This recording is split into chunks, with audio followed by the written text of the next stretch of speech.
Morning children, welcome back to online class, and today I am going to take a class of class 6. So student of class 6, listen carefully and see here.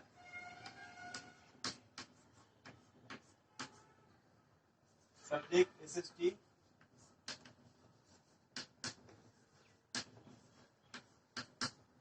from history,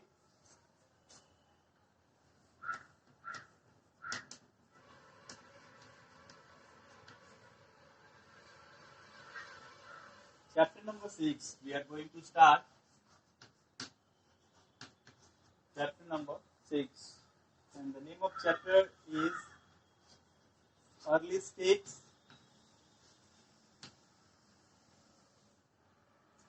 Early States, Janpadas,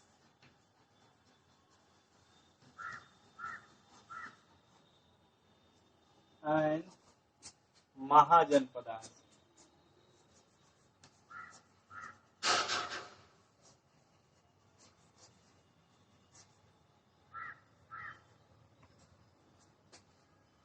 ठीक है, तो इस chapter का थोड़ा सा starting में थोड़ा intro हो जाए। जैसा कि हम लोगों ने सबसे पहले जाना हुआ था कि वैदिक एज कहने का मतलब यह है कि ऋग्वेद, यजुर्वेद, अथर्ववेद और सामवेद, यानी कि वैदिक एज, यानी कि वेद का निर्माण जिस काल में हुआ उस काल को, उस समय को वैदिक एज के नाम से जाना जाता है, जिसमें से जैसे जैसे वेद का निर्माण होता चला गया वैसे वैसे इन चीजों को एक नया आयाम मिला। नए नए स्टेट्स, नए नए जो जगह थे वो सभी इमर्ज होते चले गए। लोगों को डिफरेंट डिफरेंट सारे गॉड को पूजते थे। डिफरेंट डिफरेंट चीजें जो है वह नई नई चीजें होने लगी। आयरन का इस्तेमाल करने लगे, गोल्ड का इस्तेमाल करने लगे, बहुत सारे मेटल्स की भी डिस्कवरी हुई। बहुत सारे ऐसी चीजें जो है वो नई नई बनती चली आई, जिसके कारण जो है वो रहने में काफी चेंजिंग होता चला गया। और इस तरह से नए नए जो है वह शहरों का अपने अपने तरीके से जो धीरे धीरे डेवलपमेंट होने लगा, और डेवलपमेंट का जो तरीका था वो काफी अलग तरीके से था। जैसे कि हम लोगों ने मोहनजोदड़ो की सभ्यता में पढ़ा था और हड़प्पा की सभ्यता में पढ़ा था।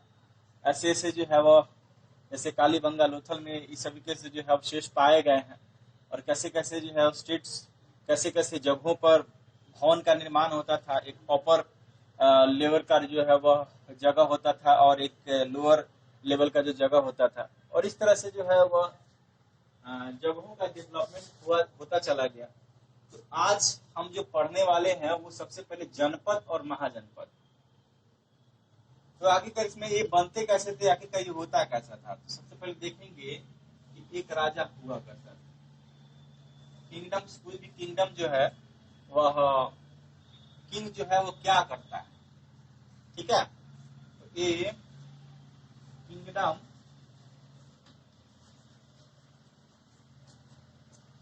is an organized community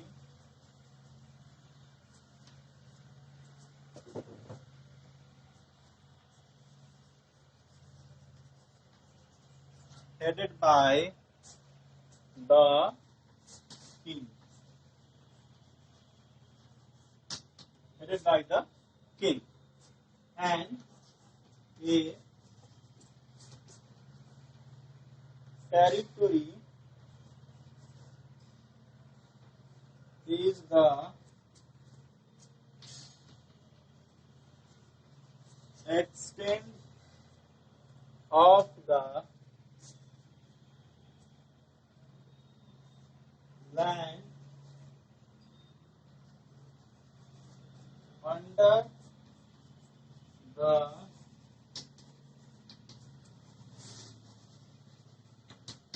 jurisdiction of the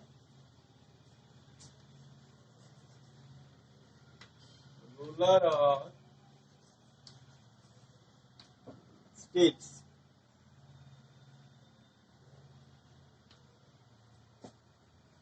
तो चलिए आगे देखते हैं। जैसे कि कोई साम्राज्य होता है, जैसे कि मैंने बोला था कि पुराने जमाने में जितने सारे जो राजा हुआ करते थे, तो हमारा जो समाज था वो 4 वर्णों में विभाजित हो गया था। वो समाज क्या था हमारा? क्षत्रिय था, ब्राह्मण था, वैश्य था और शूद्रास था। तो हम लोगों ने देखा था कि कैसे करके वैश्य, शूद्रास, क्षत्रिय और ये सभी लोग क्यों ये एक चीज जो थे वो एक दूसरे पर डोमिनेट हुआ करते थे। कारण ये था कि इन सभी जगहों पर ये यानी कि समाज में ये जो चारे जो वर्ण के जो लोग रहा करते थे, उन्होंने जो समाज का जो बंटवारा किया था वो अपने कार्य को देखते हुए किया था। लेकिन धीरे धीरे करके ये कार्य जो है उनके फ्यूचर होने वाले जनरेशन भी करने लग गए और इस तरह से डोमिनेशन जो है वो हायर कैटेगरी का लोअर कैटेगरी पर ज्यादा बढ़ता चला गया। और धीरे धीरे करके जो क्षत्रिय कुल के लोग थे उन्होंने एक बड़े से जो है वो किंगडम का इस्तेमाल, क्योंकि अगर एक राजा है तो राजा चाहता है कि अपने साम्राज्य का विस्तार करे। साम्राज्य विस्तार करने का मतलब यह है कि जैसे एक स्टेट हुआ, जैसे अभी का ले लिया, अभी कोई चीफ मिनिस्टर चाहेगा कि हम प्रधानमंत्री तक बन जाए, क्योंकि चीफ मिनिस्टर का जो अधिकार है वो तो सिर्फ एक स्टेट तक ही है, लेकिन प्राइम मिनिस्टर का अधिकार पूरे समूचे भारत देश पर। तो इसी तरह से जो किंग थे वो भी अपने किंगडम्स का, अपने साम्राज्य का जो है विस्तारीकरण करना चाहते थे और इन सारे किंगडम्स पर जो अधिकार होता था मात्र किंग का होता था। उसमें बहुत सारे जो उसके मंत्रीगण होते थे, बहुत सारे उनके जो थोड़े शास्त्र वगैरह के जानकार थे, वही लोग जो है इन सभी चीजों को लेकर के आगे बढ़ते थे और साथ ही मंत्रियों को वो अपने अपने तरीके से उन सारे जो मंत्रीगण थे वो मिल करके अपने किंगडम्स का जो विस्तारीकरण है वो करते थे। उनकी नीतियों में उनका पालन किया करते थे और साथ ही वो जानते थे कि कैसे कैसे करके अपने नीतियों में चेंजिंग लाए। तो चलिए अभी आगे देखते हैं तो कैसे ये सभी आगे बढ़ते हैं और देखते हैं, जानते हैं। अभी हम जो आपके सामने एक वर्ड सामने आ रहा है जनपद। तो आखिरकार ये जनपद क्या है? जनपद, ठीक है। The growth of the place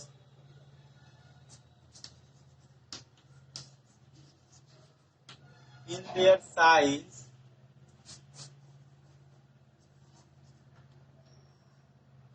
the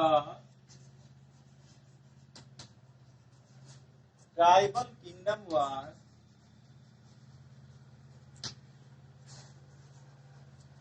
the tribal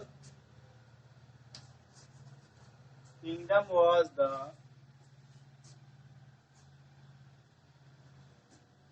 place called जनपद। देखिए यहाँ जनपद, जन प्लस पद, पद मतलब होता है फुट, जन, जन मतलब पीपल, यानी कि जहां पे लोग रहते हैं, जिस जगह पे लोग रहते हैं और जिनकी वजह से जो लोग अपने अपने चीजों का सभी रिसोर्सेस का इस्तेमाल करते हैं, तो इसी रिसोर्सेस की वजह से ये जो है वह जनपद का जो है वह निर्माण होता है, क्योंकि उनके रिसोर्सेस में काफी सारा डेवलपमेंट आता है। उनके रहने का, उनके पढ़ने का तरीका, उनके और सभी सारी चीजों को जानने का तरीका जो है वो काफी डिफरेंट होता है। यानी कि जैसे कोई शहर किसी बड़े शहर में परिणित होता है, कोई स्टेट्स में मेट्रोपॉलिटन सिटी में परिणित होता है, तो वहाँ की मेडिकल की जो फैसिलिटी होती है वो, साथ ही वहाँ की इलेक्ट्रिसिटी की फैसिलिटी होती है वो, चाहे हॉस्पिटल, रोड्स एंड ट्रांसपोर्टेशन की जो फैसिलिटी होती है वो काफी डिफरेंट होते जाते हैं। और ये जो जनपद थी वो महाजनपद में जो है वह कन्वर्ट हो जाया करते थे। ठीक है, तो चलिए अभी देखते हैं हम लोग इसको, आराम से आप लोग उतार दीजिए। ठीक है, महाजनपद में अभी हम लोग देखेंगे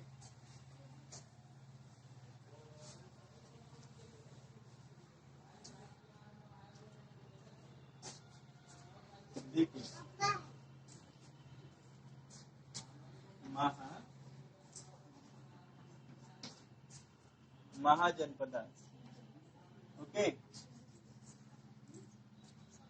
some Janapadas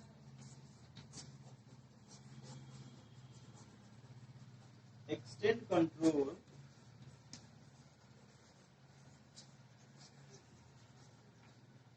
some janapadas extend control over large kingdoms and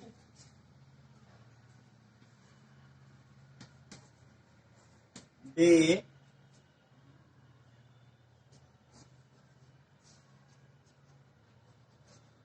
renovate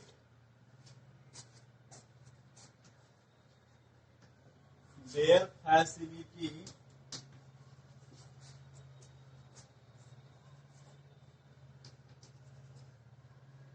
time by time and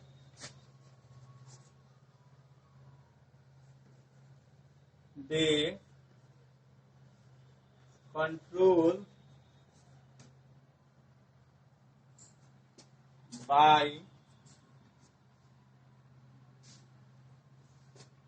control by